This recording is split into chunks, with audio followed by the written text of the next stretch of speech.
Alright guys, let's talk about render on the channel for the first time since April the 17th. That's this green candle right here, guys. So it's been quite some time. And as you see, we did have a W pattern here. And at that time, I was talking about breaking this neckline and reaching the target here. And yes, it did that, guys. As you see, that's what I'm pointing out with this circle. And since then, we weren't able to maintain this trend line. Now, this trend line goes back all the way to end of January. So it's hit this trend line several times along the way since we made that video. And right now we're not even close to that trend line, unfortunately. So we can't really get excited about a 10% render pump here. Now, one thing I am looking at is if we do have a little bit of a W pattern here, although it would be a very ugly W pattern in my opinion, we need to watch this still. I do believe maybe if we break this local area, maybe, let's see, we can measure this. If it is a W pattern indeed, I would say, again, it's very ugly, but if it breaks, it'll probably send us up to about $3.20. Now, will it overcome basically this resistance right here? Maybe it stops a little bit shy. So this is just a technical target. Keep that in mind. Looking at the volume profile here, basically if we were to shoot straight up today, we would meet the point of control and this trend line at the same point almost. So yeah, I don't think that's going to happen unless there's some news or, Bitcoin and Ethereum start to pump, of course. But basically that point of control and this trend line are coming in at the same point on the weekly time frame here. As you see, we're at this candle right there. And we do need to get over that. Now, we do have a speed bump that basically forms at about $3.31 up to, let's just say, this candle right here at about $4.75. So all of this is going to be a little bit difficult to get through. Once you get through about $4.75, we take out this local area here. That would take place at about $5.20. We'll pretty much be off to the races, but then we'll have a small speed bump right here, as you see, guys. That will take place between about $7, let's just say 10 cents, up to about $7.65. Bollinger Band wise, on the weekly time frame, we do kind of have a small pinch here. Not even really a pinch, it's just really narrowness again. But this is, pretty much the most narrow point it's ever been on the weekly time frame back in the beginning of August. So since then, we've only seen downside though. So maybe that pinch was the result of downside action. But so far in the weekly time frame, doesn't look like it's helping. Daily time frame, if we zoom in here, we will see that it is quite narrow. But not really pinching. It's kind of going parallel to one another. We need to see a little bit of a pinch, something like this here. That's kind of a pinch, I would say, here, although it's not very, very narrow. But yeah, most of the way through here just looks like an intestine. But I mean, it is a little bit narrow on the daily time frame, but just we need to see that pinch. Jumping over to the RSI and stochastic here, you can see the stochastic is very low. Just avoided crossing really again right here. If I zoomed in, you would see it. I don't want to do that though and lose focus here. But yeah, it did avoid crossing and is now moving to the upside. It's oversold. And the RSI is also headed up on a weekly time frame. So the weekly looks pretty good. Now the daily time frame looks like this blue line wants to turn back around here. So it's trying to make another attempt to the upside. RSI is also looking like it wants to go up here too. 4-hour time frame getting a little bit overheated here on the stochastic. RSI is also coming down, so not so good on the 4-hour time frame. 1-hour time frame looks like the blue line is just about to cross this red line and probably move down, I would say. RSI avoided becoming overheated and headed down. So again, 4-hour and 1-hour not so good. The 15-minute time frame also headed down on both. So in my opinion, guys, if we just kind of zoom in here and put this on about a 4-hour time frame, I don't think it's going to break the $2.25 mark tonight. This is actually a stronger resistance here. It's a weekly resistance. Now, I know we're looking at this on the wrong time frame, but it probably needs to reset these lower, 15-minute, 1-hour, and 4-hour indicators here on the RSI and stochastic. After that, yes, I do believe it will make another push here. Now, the MACD is the last indicator that we consider on this channel when we're looking at technicals here, and the blue line looks like it wants to curve back around on the weekly time frame.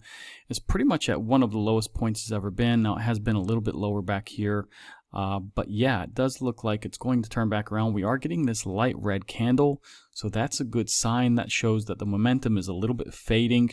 Now, if we look at the daily time frame, it's really strange here. Actually, it crossed the red line here a couple of days ago, and now it's recrossing it to the upside. So it only took a couple of days, but yeah, it does have a dark green candle. I know this is very hard probably for you to see, but that is dark green, guys. So the momentum appears to be up here, and I do believe that weekly time frame is going to swing back around. Now, if you go to CoinGecko, guys, there's been a lot of news about Render lately. In the past couple of months, really, like 36 days, there's several pieces. There's about 7 pieces of news here, or 6 pieces of news.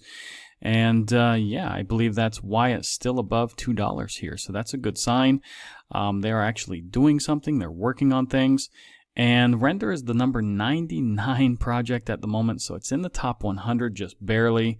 And the max supply is actually really low, 644 million.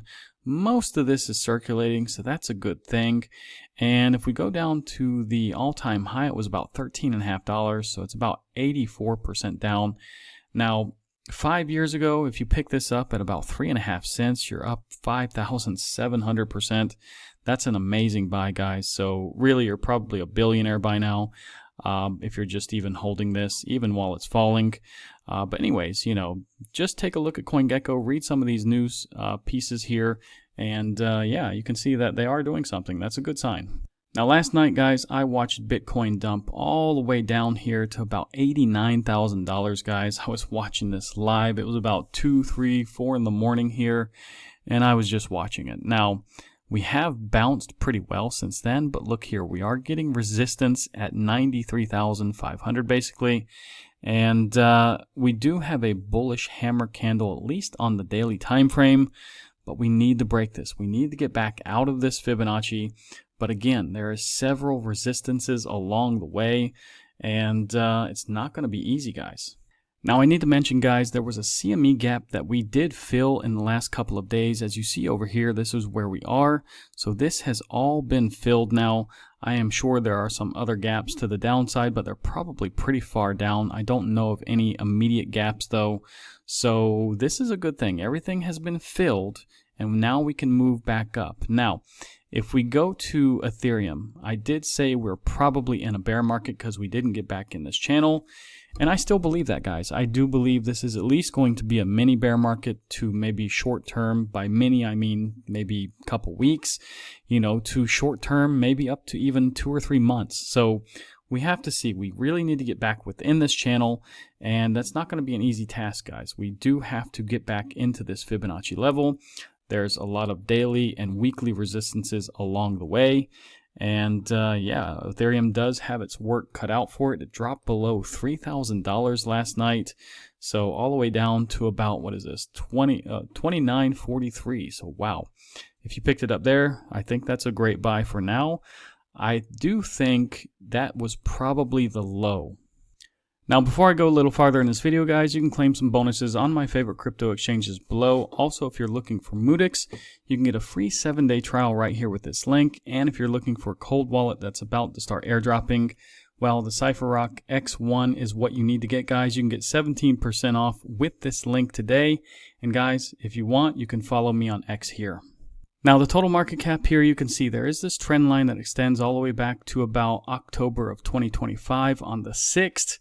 And looking at this on a daily time frame, we have not been able to break this resistance here, unfortunately, and we are sitting at 3.15 trillion. We need to break 3.19, 3.27, and maybe 3.38 before we reach this trend line. Now, if we go to the total market cap excluding Bitcoin, it pretty much looks the same, guys. We're sitting at 1.29 trillion, need to get above 1.31. And then I don't know if we'll hit the trend line first or the 1.34 trillion. We'll just have to wait and see. But we do have to get across this trend line. It's basically the same deal as Ethereum and the total market cap all together, guys. Now, I was looking at this on Sunday night, and this is what I realized, guys. We do have a head and shoulders on the Bitcoin dominance. So I do need to zoom out. I know it's a little bit difficult to see, but you do have the shoulder here. You have a left shoulder. You have a head here, guys, and you have this shoulder, but it needs to be completed. That's why I drew this arrow right here. I put this red line right here. Now, this is just an approximate estimate of where it needs to break. So if we break below about 57.79%, that would probably complete the head and shoulders. Now, the target, guys, let me just go ahead and give you a target, and let's entertain the idea that this is a head and shoulders. Now, if it does that, let's just say it breaks down right here, that's going to send us down below 50%. So we'll almost be at the target where we need to be. For altcoin holders, and that's anywhere between about 48% down to about, let's just say 40%. So this is probably the area you will want to sell your altcoins, guys. Now, the USDT dominance almost reached the same height as it did in April here. As you see, a little bit lower, but basically it's in the same area, guys. I do expect it to probably get a rejection here and start working its way down. We reached as high as, 6.106%, and that was in the night, I believe. And yeah, I do believe we're going to start making our way back down once again. Now, altcoin season index shows a 43. It did go down from a 45 right before this video, unfortunately. If we go to the liquidation heat map, 24 hours, $488 million have been wrecked. Now, that's quite high, I would say. Mostly it's longs, unfortunately. If you go to the fear and greed, it's an 11 today. So I do believe this is going to go back up a little bit tomorrow, though. And that's because we're having a nice day today. Yesterday, though, was extreme fear at 14. So yeah, next update is in about 3.5 hours. Also, this continues to go back. So we're below 46%. The Pi Cycle Top indicator at a 44.73%. This is my favorite indicator, guys. And it's not even close to crossing. As you see here, it looks like it's kind of fading and moving away from, each other. But once these lines cross, then we know that the cycle is probably over. Now, tomorrow we do have some industrial production numbers. We have Atlanta Fed GDP Now Q4, and we have the FOMC meeting minutes here, and Williams is speaking. So we do have a little bit going on tomorrow, but mostly the meeting minutes will provide insight as to what's going to happen with the cuts here. Now, FedWatch Tools is showing a slightly higher chance that we're going to get a cut now. And that was after some jobless claims numbers today. And yeah, it did shift the balance more in our favor that we're going to get a cut. So that is nice to see. If we take a look at Polymarket, also, it's showing similar odds as well. Now, today is actually a neutral day. I don't know why it even shows green, but it's 0.00 points. So it isn't negative. That's a good thing. Sentiment is still risk on, but this trend is fading. The week is negative, though, still. And the month also a little bit negative. And yeah, you can see some of the news that we've had, guys. It's just been kind of a, choppy day, I would say, when it comes to these readings. Now, if we go to Trueflation, it's showing about a 2.5% inflation rate still. And guys, if we go to Crypto Bubbles here, looking pretty good on the day. The last hour, not so good, though. We do have a few projects here in the green, but the day looks fine. So now, if you want to stake your coins, I did a Wallet Connect video last night. You can check that out, guys. But if you're looking for render, let's go to render here. I will show you. And there is 7 results here. I actually have mine in Biconomy. And yeah, you do get these percentages, guys. So it's odd that 90 days you get more percent than 180. But that's how it is, guys. It's really weird in Biconomy. I do have a link down below that you can use. They are not a partner of the channel, though. Anyways, guys, if you like this video, like, subscribe, activate the bell, share this video with friends. Like I said, check out some of those exchange partnerships. I do get commission, guys, but it's very small. It's like pennies, dollars maybe if you're trading hundreds of thousands of dollars. It's really ridiculous, though. And guys, like I said, if you're looking for a cold wallet, there is one that's going to pay you very shortly. It hasn't started yet, but they did tell me it is coming soon. So keep that in mind. And guys, I appreciate all the super thanks that you've been sending and the members of the channel who have joined. I really appreciate it, guys, and I will see you in the next video.